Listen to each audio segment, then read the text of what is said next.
Tonight we continue our conversations with the frontrunners for South Dakota governor by talking with Republican Kristi Noem.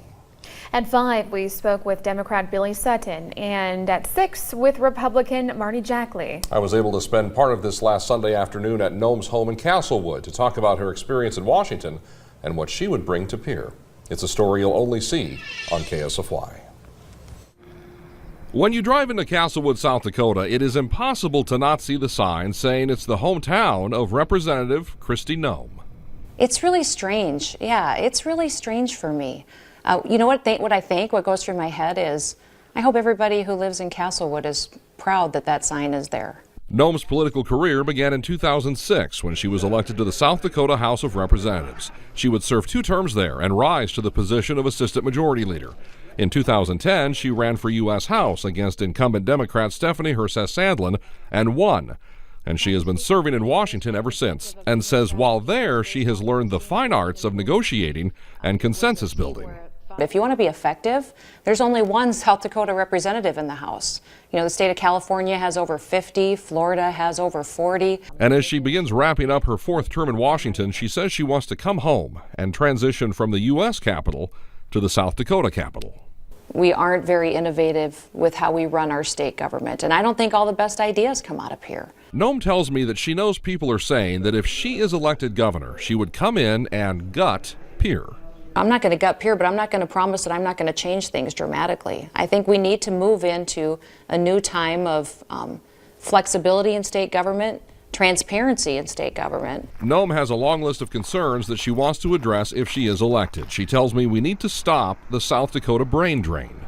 We have kids now that get through college and they leave for higher paying jobs, or they have to leave and make a career before they have the opportunity to come back home.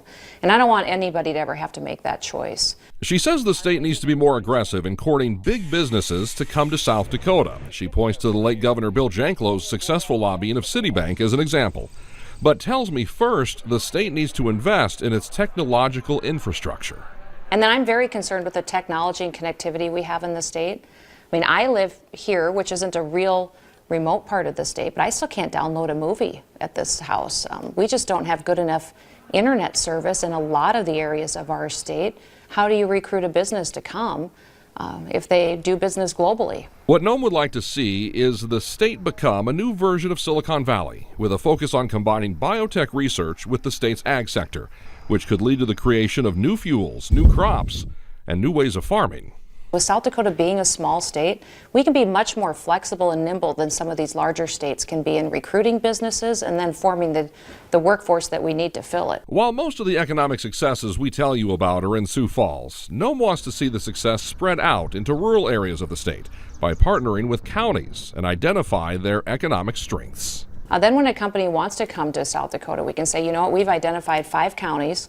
They are perfect for the kind of project that you want to do. We've already laid the groundwork. They're excited that you're coming. Noem also says a growing and serious problem with increasing drug use in South Dakota and the related increase in crime needs to be addressed immediately. She believes part of the solution is making more mental health services available. A lot of these drug issues, a lot of these crime issues come from people in crisis. And then getting them help takes weeks, sometimes months. At the same time, Noem is concerned about juvenile justice in South Dakota, and she hints the program needs more teeth to help kids find the straight and narrow.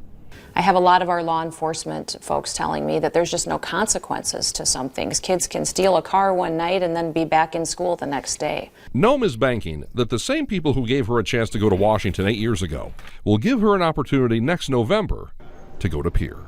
I think there's huge opportunities we have to bring people together.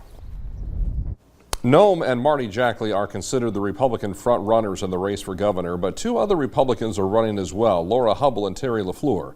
In September, the South Dakota Republican Party conducted a straw poll at the state fair. More than 1,700 votes were cast. Marty Jackley came in first with nearly 57% of the vote. Kristi Noem followed with 41%. Hubbell polled at just over 1%. LaFleur registered 0.3 percentage point.